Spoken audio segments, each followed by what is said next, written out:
very pleasant hello to each and every one of our listeners. You are tuned in to 1540 AM, Power 104.5 FM, the national voice of the Bahamas, where only the sun covers the Bahamas better. It is time for yet another edition of Ask the Doc. And today with me, I have a doctor who serves as the Emeritus Chief Head of the Department of Internal Medicine for the Princess Margaret Hospital, Emeritus Director of the Division of Nephrology, Dialysis Services, Department of Internal Medicine, Public Hospitals Authority. He is a member of the International Society of Nephrology, member of the American Society of Nephrology, member of the European Renal Association. He's the medical director of the Dialysis Center Bahamas. And guess what?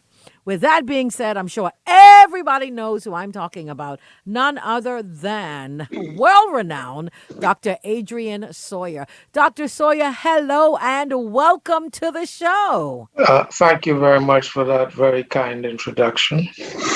All right. Well, Dr. Sawyer, whenever we do this, we dive straight in. You know, we begin, as they say, at the beginning. Go right ahead. And I know that everyone was listening in attentively as they listened to my introduction. So let's start where it all starts. Dr. Sawyer, what is nephrology and what, by extension, is a nephrologist? Nephrology comes from a Greek word, nephros, that means kidneys, and ology means the study of kidneys. That's essentially what the word is. A nephrologist is an internal medicine specialist who has done subspecialty training and certification, etc., in the study of kidney diseases. Okay. Does that put it in perspective? That puts it in perfect perspective. Thank you so much for that. And now that we understand the individual that would take care of us when we develop or if we develop problems with our kidneys, let's talk about the actual kidneys themselves. Dr. Sawyer, what exactly do kidneys look like? Let's describe that to the public. Anatomically, kidneys have been referred to as bean-shaped. Mm-hmm. Those of you who cook a lot know what beans are shaped like. Yes. Mm-hmm. They're small.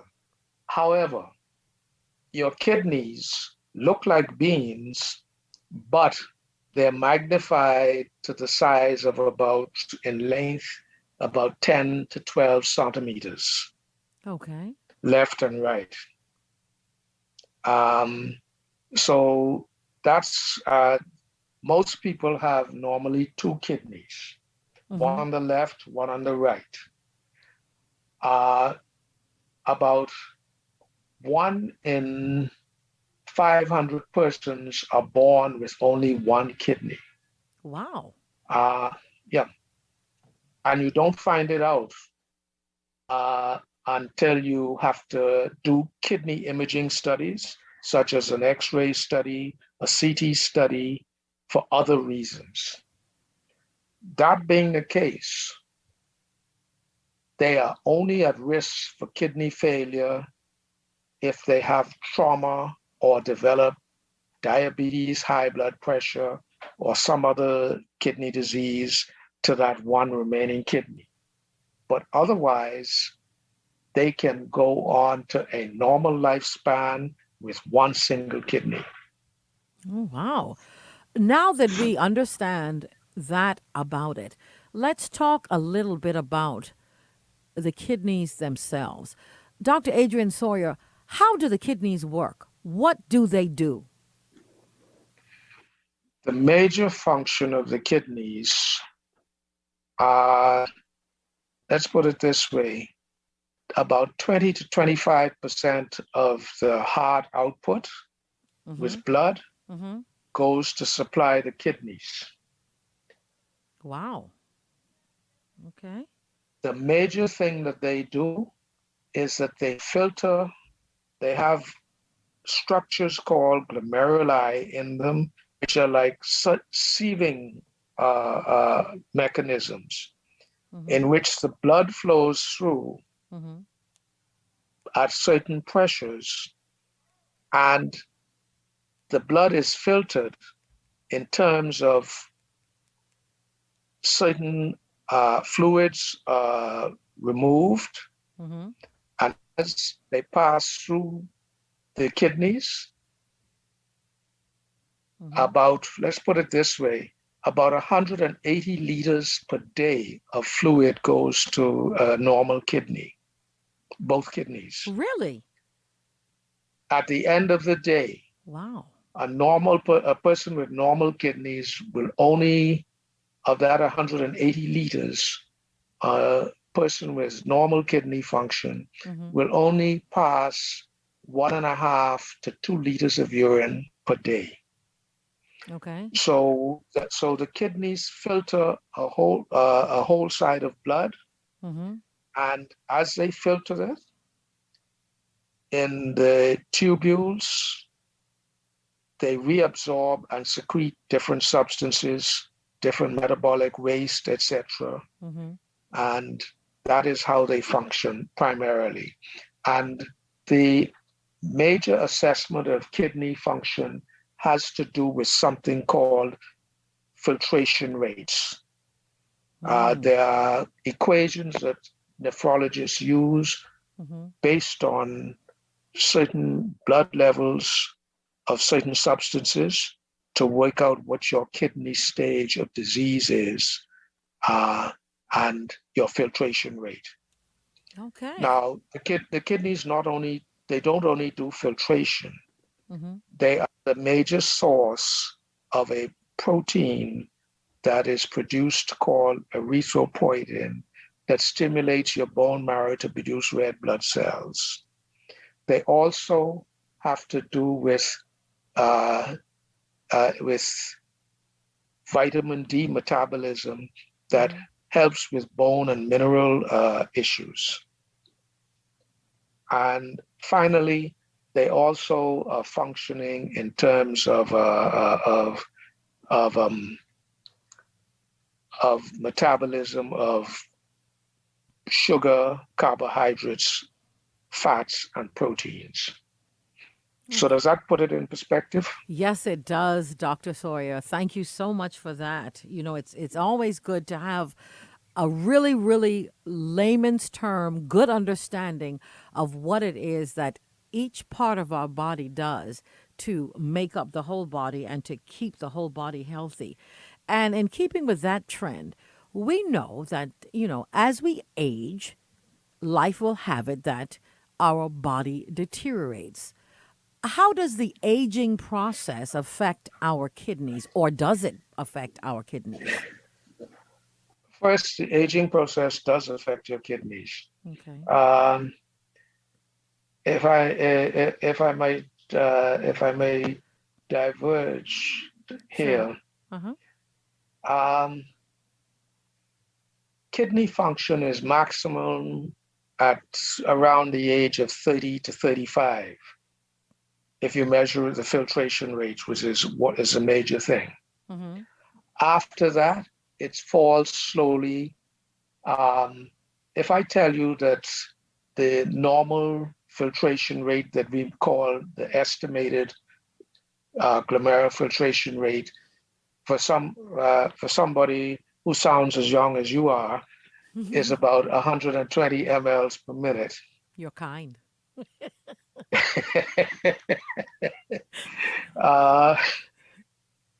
After that, it falls by about 1 ml per minute per year. Okay. So that by the time you reach 70, it has probably fallen to close to 60. Wow. Okay. Okay. Or below that. And the reason I mentioned 60 is because the definition of chronic kidney disease is a filtration rate below 60 mLs per minute per 1.7 meter square body surface area.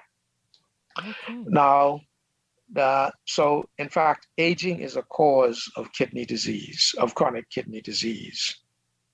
Um, one of the stories I tell the students I teach Mm-hmm. is that there's a reason why Alexander the Great died at age 33 or 35, Mm-hmm. and there's a reason Jesus Christ himself was crucified at 33 or 35. Mm-hmm. After those ages, everything is downhill.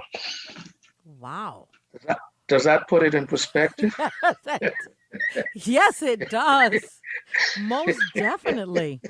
Wow. Dr. Sawyer, Yes. if if say I am not experiencing any pain, how would I know that I would possibly have kidney problems?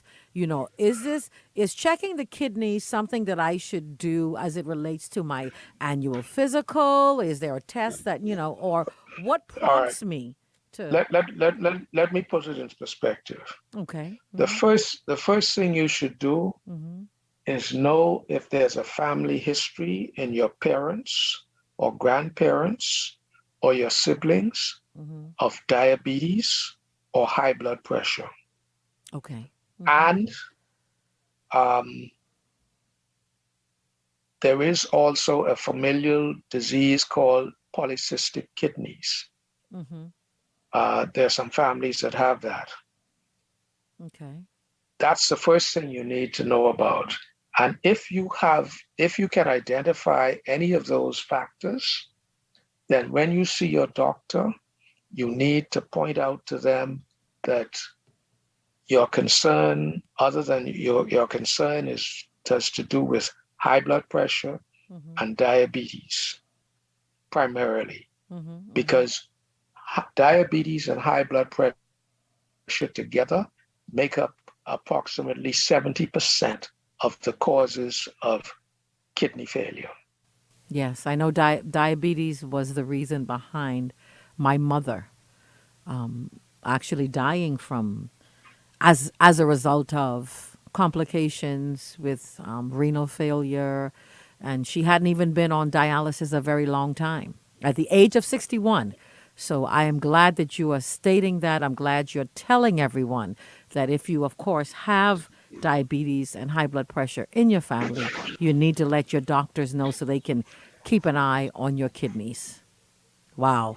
The, se- Yes. the second thing is, Mm-hmm. and this is something that we have tried to do, and we're still, and international kidney associations are trying to do, is to educate physician providers Mm. on tests that they need to do when patients come to see you in order to screen for chronic kidney disease. And Amen. the reason is that chronic kidney disease, which is a filtration rate of less than 60 mLs per minute, Mm-hmm. affects approximately 13 to 15% of the global population. Now that adults. Now that varies from country to country. Mm-hmm. The other issue is kidney disease is which in 90% and 85% of cases is painless. The other Wow. problem is 90% of people who have chronic kidney disease are not aware of it. So Wow. unless you pointedly ask Mm-hmm. and demand of your physician to do your kidney test, Mm-hmm. to check your blood pressure, Mm-hmm. to check for tests to indicate whether your blood sugar is high or Mm-hmm. whether you have a risk for diabetes, all of these things need to be taken into account when you see your doctor, your doctor on your well visit. Mm-hmm. Um, and it's very interesting that you mentioned the issue of your mother. Mm-hmm. You could remember that there's a family history. Yes. If you came to see me, I would delve into that, find out if your mother had any siblings that had other issues with diabetes. I Mm-hmm. would find out if her mother or her father had issues with diabetes as far as can be remembered or elicited. Mm-hmm. And the reason is that some of the genes for diabetic kidney disease and kidney failure Mm-hmm. are genetic. Wow. It tends to run in families higher. Mm-hmm. Mm-hmm. Wow. Wow. So that doesn't say that you will get it, but it just raises the awareness and perception, and it raises the physicians' the issues on the physician's radar as Mm-hmm. to how closely they should follow this patient and what tests they should do. Okay. Does that put things in perspective? Yes, it does, Dr. Sawyer. And it, of course, prompts me into yet another question. Um, I'm listening to you, and what you're telling us is basically many times kidney disease can dwell within a person, and it could be painless, meaning that they're not feeling It's any silent. pain from It's it. silent. It's Yes. silent.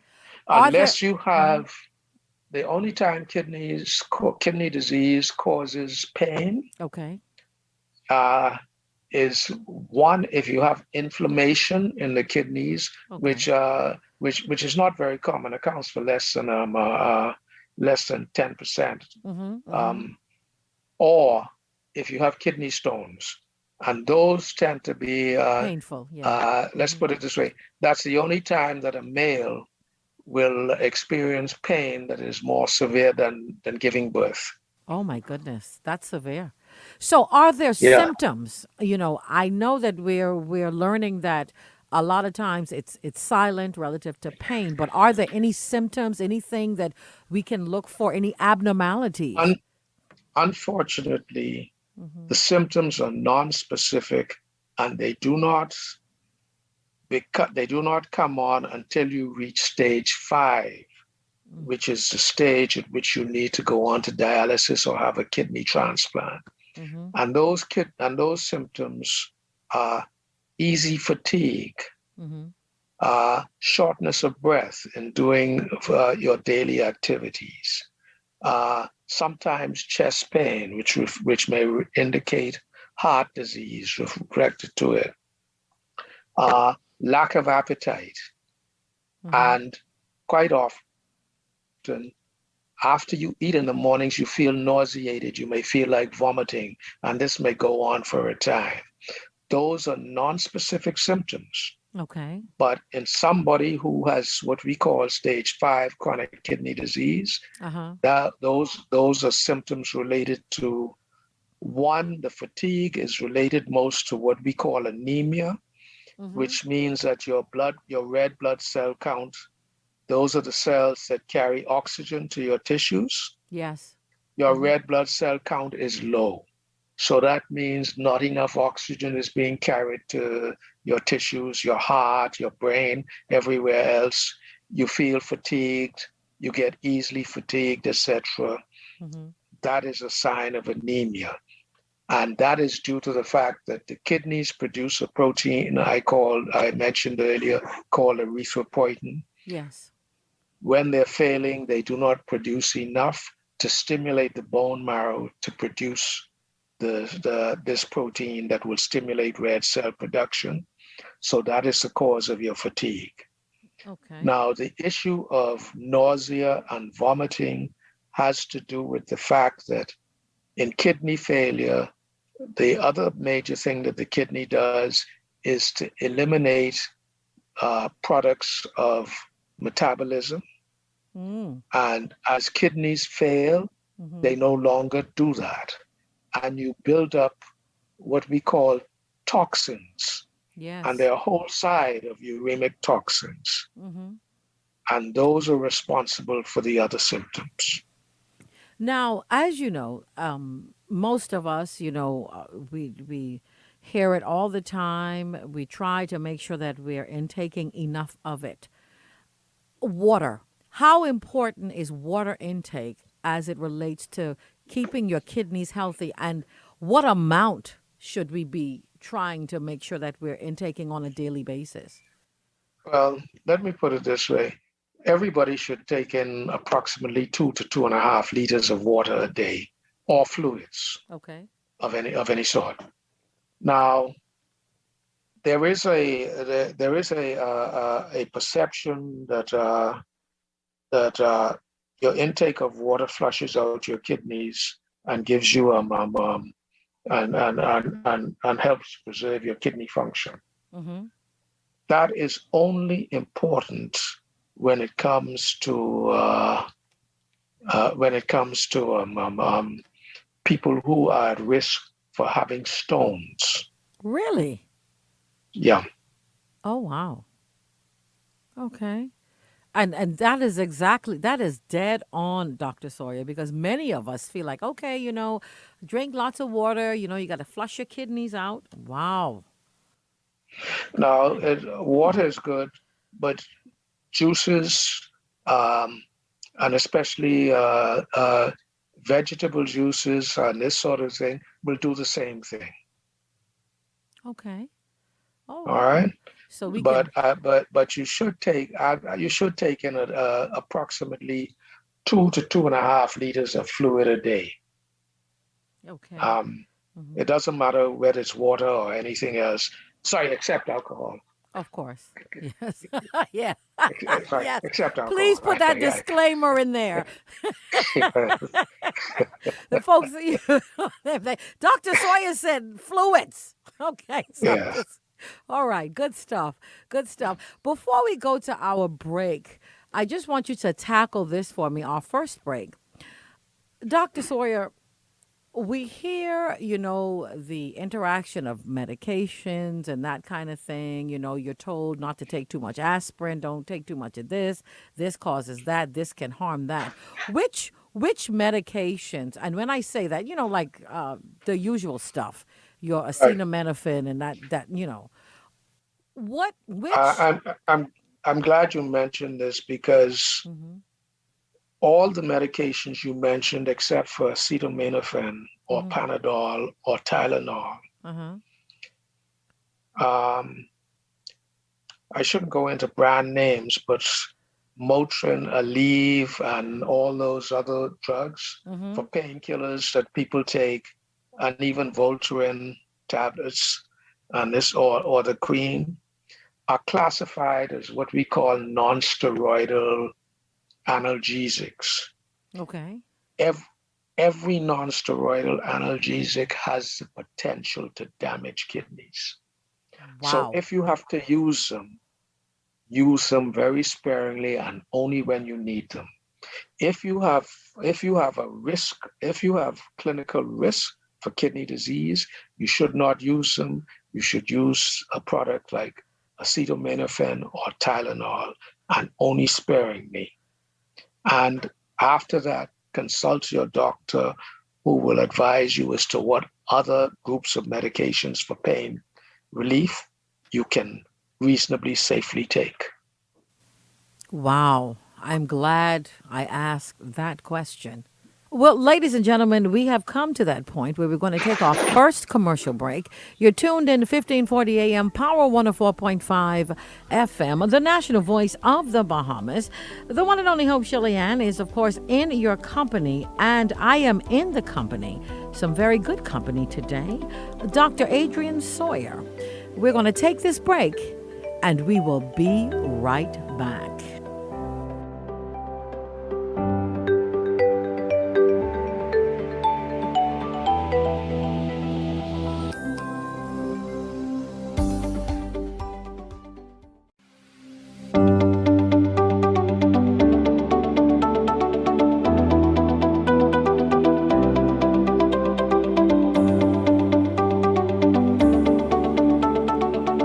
And we are back. You're tuned in to 1540 AM, Power 104.5 FM, the national voice of the Bahamas. We are on another edition. It is another edition of Acid Doc. And today I'm sitting down with nephrologist Dr. Adrian Sawyer. And yes, we are talking about kidney health. Now, before I go any further, Dr. Sawyer, I know that World Kidney Day is soon to be upon us. Do we have anything especially planned here in the Bahamas in celebration and recognition of that? As far as I'm aware, they revitalized, because that's the only way I can put it, Bahamas Kidney Foundation has decided to put on one or two functions. Okay. One of which I'm told that I'm supposed to be giving a PowerPoint presentation on about kidney disease and the Bahamas. Okay. I think they have some other functions organized for the rest of the week. Okay. In Nassau, as far as I'm aware, there's Dr. Knowles's unit at the Kidney Center, which is on West Bay Street, and the unit I control at the Medical Pavilion, the Bahamas, the Dialysis Center Bahamas. Yes. The nursing staff, I think they are organizing functions to make people aware of the importance of kidney disease and its treatment. Okay. And when you say that you're giving these presentations, can we get those dates? Do you have those actual dates or? As far as I know, it's on Sunday at 4 p.m. Okay. There's my presentation to the Kidney Foundation. 6 a.m. on Thursday morning. Usually do a show stand. I have to do it with somebody who I looked up to when I went to St. John's College as a boy. Okay. At another time. All next right. Thursday. Okay. All right. Now let's go back into kidney disease. We've talked about some of the things that we should and we should not do.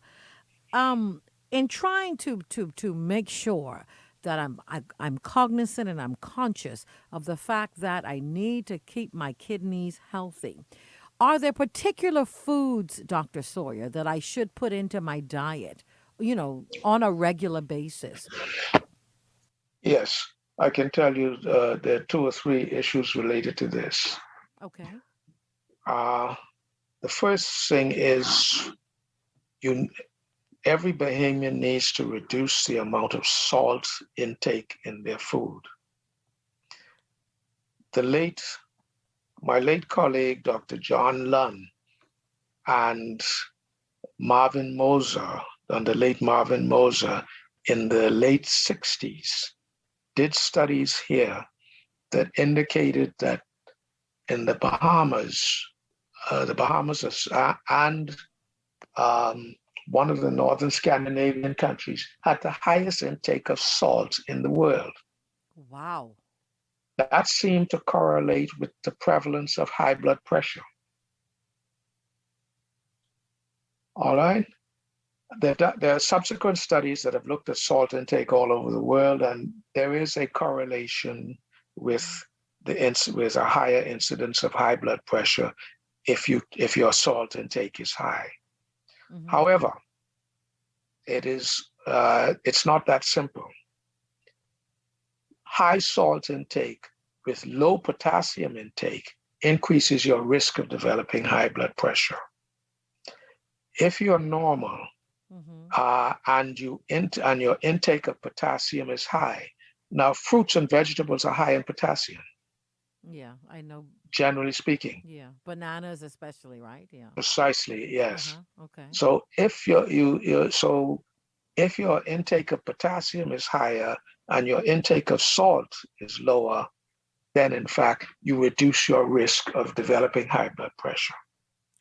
Really? The other issue has to do with intake of processed foods. Processed foods are high in salt. Yes. Processed foods tend to have higher sugar contents, etc. And that leads to an accumulation of energy stores. Glucose. That are deposited as fat, and it increases your weight. And there have been studies for the last 30 years that show one of the drivers of type 2 diabetes is an increase in weight and obesity. Mm-hmm.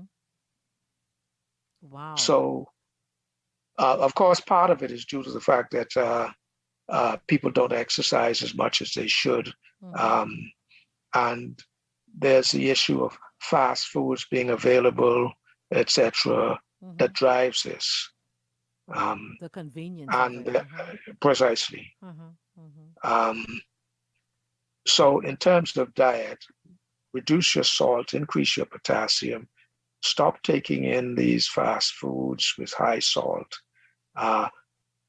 switch your diet more to fruits and vegetables, and also lower cholesterol. While, for instance, a lot of our local diet that includes things like conch and Yes. lobster are high in Cholesterol. cholesterol. The Those are shellfish. products, in fact, that when they're metabolized, do not contribute that much to high cholesterol, but they should be taken in moderation. Okay, so you shouldn't eat conch salad every day. No. You shouldn't try. As much as you If you might. if you do it every day, then you should spend 2 hours of exercise every day to work it off, All to right. work off the effects. Hmm. That is just amazing. Now we've heard you talk about things that we should eat. Filter in more fruits and vegetables. You brought to light the fact that taking in the recommended amount of potassium is a good thing. So including those bananas and plantains in your diet is sounding good. I've heard that ginger is supposed to be good for the kidneys. Is this one of those wives' tales, or is this actually true?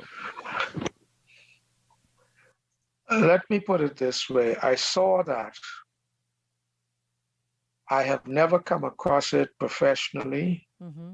I Mm-hmm. have no knowledge that that is so, Okay. but I will say that I do not have all knowledge.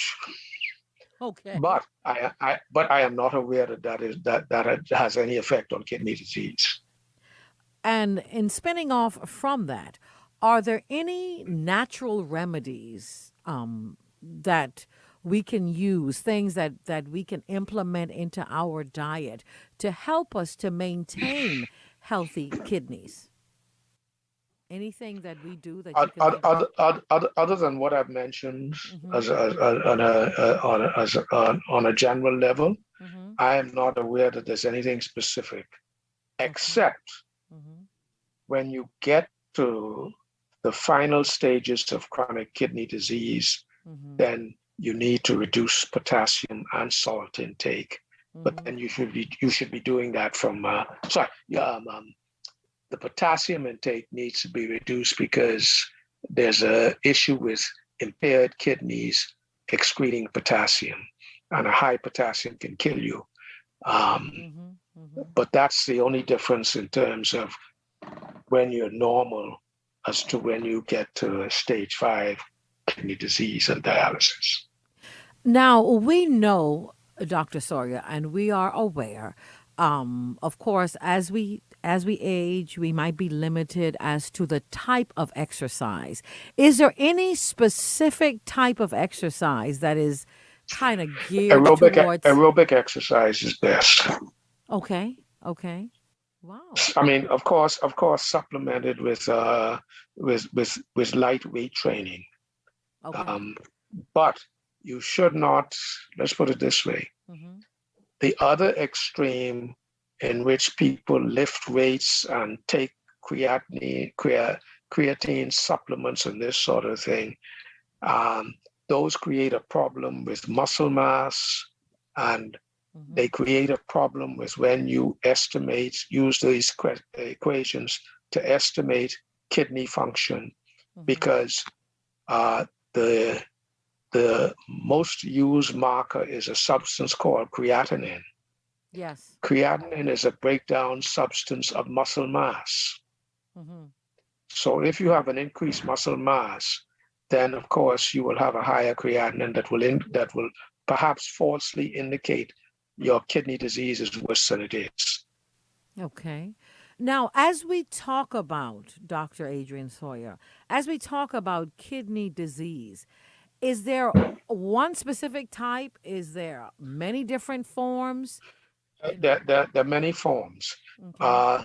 The first thing is the most common, the single largest cause of kidney failure, people being on dialysis and having to have a kidney transplant, uniformly in the world, in every nation, is diabetes. Wow. Type 1 and type 2. In the United States, it is currently at approximately 46% of their end-stage kidney disease patients have diabetes as the primary cause or secondary cause of kidney failure. The second commonest cause is high blood pressure, which accounts for another 20 to 30%. And the combination of diabetes and high blood pressure accounts for almost 70% of the causes of end-stage kidney failure. The other issue that enters into this is that in terms of ethnic or racial groups, yes, people of African ancestry have a higher rate of diabetes. They have a higher rate of diabetic kidney disease. They have a higher rate of high blood pressure. They have a higher rate of high blood pressure, worsening their kidney disease. And in fact, among some of the lesser causes of kidney failure, for instance, there are inflammatory diseases. Take a disease that most people may have heard of called systemic lupus. yes. Lupus has a higher prevalence and incidence of severity in especially females of African ancestry. Wow. In Caucasians, approximately 50% of females who have lupus will eventually progress to some kidney involvement. In African American or people of African ancestry who develop lupus, the figure goes up to kidney involvement to about 70% over 5 to 10 years. So in fact, there are racial or ethnic predilections to severity of kidney disease. And I will point out that in fact that African American ancestry makes up about 12 to 13% of the US population. Okay. But in terms of what percentage they make up of the population with end-stage kidney disease, they make up 31%. And what I'm hearing from you, doctor, is that, yes, persons of a certain ethnic origin are predisposed to certain conditions. And it seems like this is directly relating basically to our diet.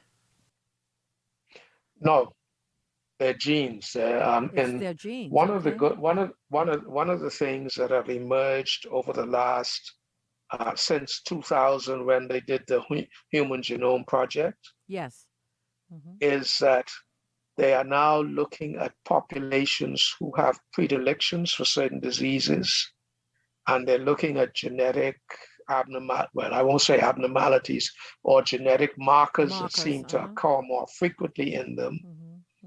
And one of the things that has emerged over the last 10 years is the fact that people of African ancestry, not only in the United States, but in West Africa, Central Africa, and some parts of East Africa, there are gene products that hundreds or thousands of years ago evolved to protect us from certain endemic diseases. Wow. Like, for instance, sickle cell disease, Yes. the sickle cell gene Mm-hmm. was evolved to protect you from malaria. Wow. Okay. But protecting you from malaria puts you at risk for something else. Yes. Yeah. Yes. There is something called an apolipoprotein 1 gene, Mm-hmm. in which if you have both of the genes, your risk for getting advanced kidney failure related to HIV, non-diabetic kidney disease, lupus, sickle cell, or a form of kidney disease, biopsy type kidney disease called focal sclerosis, is increased many times. So it's an exciting area of medicine involvement and exploration. But we are now finding out that there are some things have to do with diet, but that's not the whole story. There are genes that are associated with ethnicity and race that may predispose you to more severe types of diseases. Wow. You are listening in to 1540 AM, Power 104.5 FM, the national voice of the Bahamas, where only the sun covers the Bahamas better. I'm the one and only host, ShellyAnn. It is another edition of Ask the Doc. And we are sitting down with nephrologist Dr. Adrian Sawyer. And of course, we are talking about your kidneys. We're going to take this final break, and we will be right back.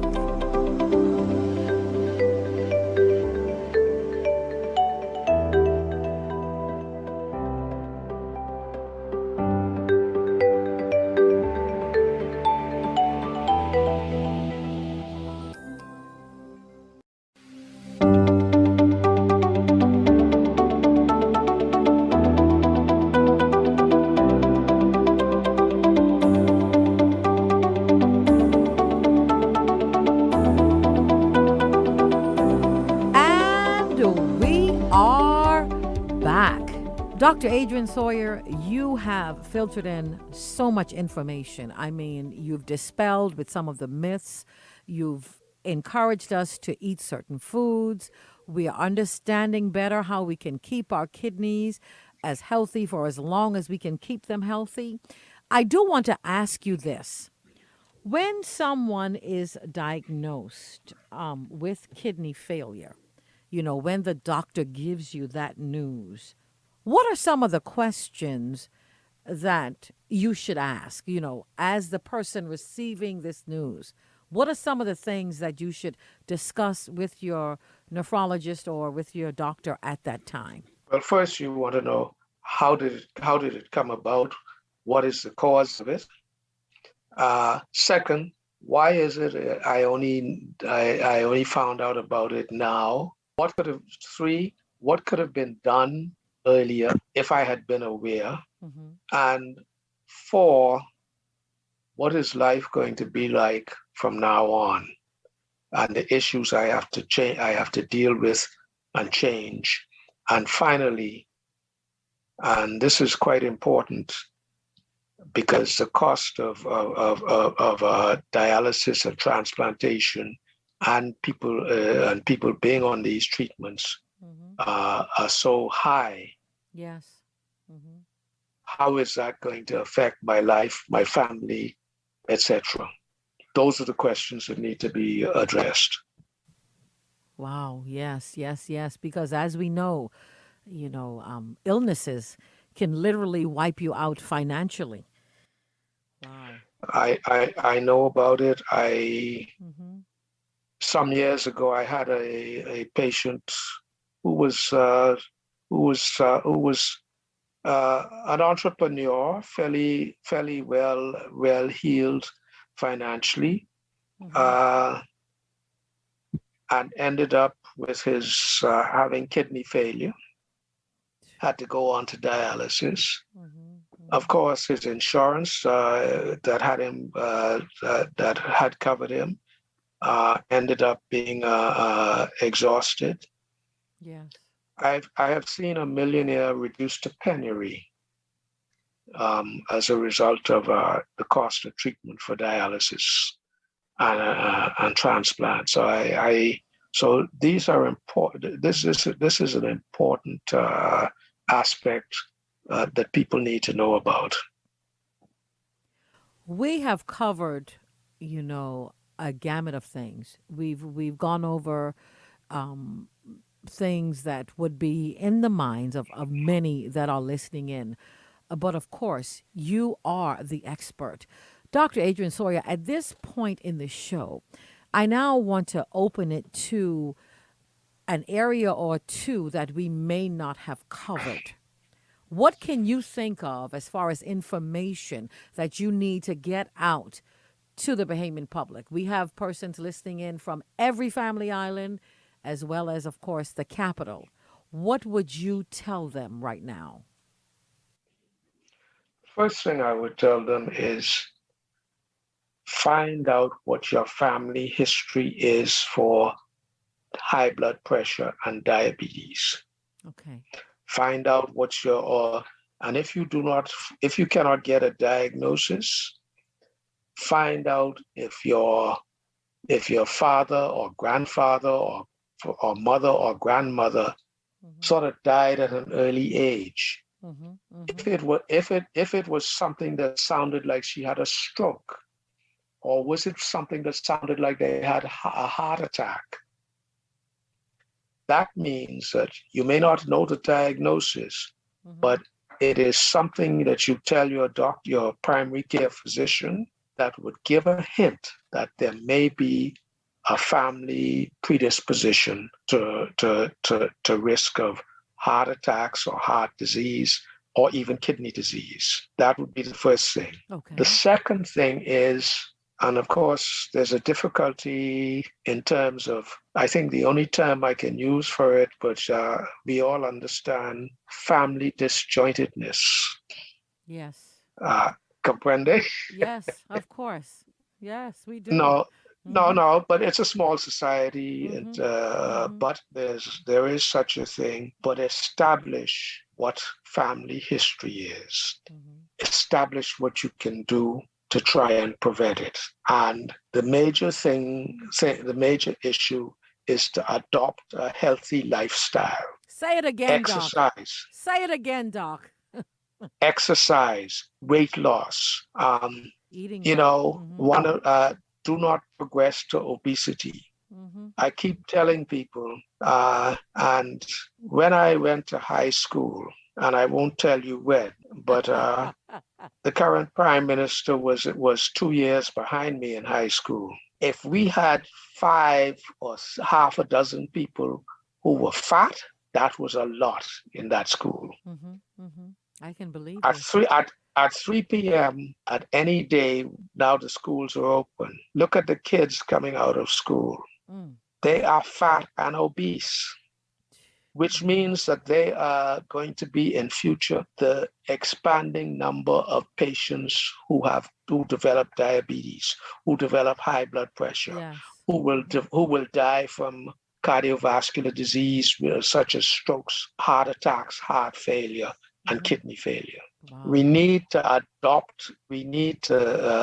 adopt a form of education and educating the people, and also, I won't say forcing them, but encouraging healthy lifestyles. Yes. Those are the major things that can be done. Of course, after that, there's some genetic issues that we have no control over. Mm-hmm. But if you are not obese, if you don't have a high blood sugar, if your cholesterol is not high, then you can more readily adapt to dealing with these changes. Does that put things in perspective? It puts it into perfect perspective. And of course, I want to take this moment in time, Dr. Adrian Sawyer. Persons are listening in. Someone could actually require your service medically. How can they find you? I'm in the directory. You're in the directory. Okay. Yeah, yeah, yellow and white pages. Okay. They can just simply look for Dr. Adrian Sawyer and they would be able to find you. Okay. And the reason I've been reticent with this is, as a profession, in our profession, we are not supposed to advertise. Okay. So Okay. I am just stating in where if you have an issue related to that, where there's a way to find All to right. get hold of me. Okay. Well, Dr. Adrian Sawyer, I want to take this time and just say thank you, thank you, thank you, thank you, thank you. Thank you for blocking out a portion of your very busy day and sitting down with the one and only Hope ShellyAnn as we talk about or talked about things relative to the kidneys. And as we end the show, I always give everyone a chance. Is there anyone you need to shout out, Doc? You know, you want to say hi. Gonna go ahead and give you a chance to go ahead and do that now. And then we're going to wrap up our show. Very interesting, very informative, very timely edition of Ask the Doc. So go ahead, Doc. Who you going to say The hi only to? the only person I would say hi to is Dominica Davis, who organizes it for me. All right. Yes. Donica is good at Uh, her she job. she controls me every year. She organizes my time. Uh, Okay. I need to give her credit that I want to shout out to at this stage. Okay, well, thank you so much for that, Doc. Everyone, you have been listening in to 1540 AM, Power 104.5 FM, the national voice of the Bahamas, where only the sun covers the Bahamas better. You were tuned into another edition of Ask the Doc. I want each and every one of you to have a safe and a wonderful day. We were talking about kidneys, and we were sitting down with nephrologist Dr. Adrian Sawyer. Everyone, everywhere, have a safe and a wonderful, wonderful day.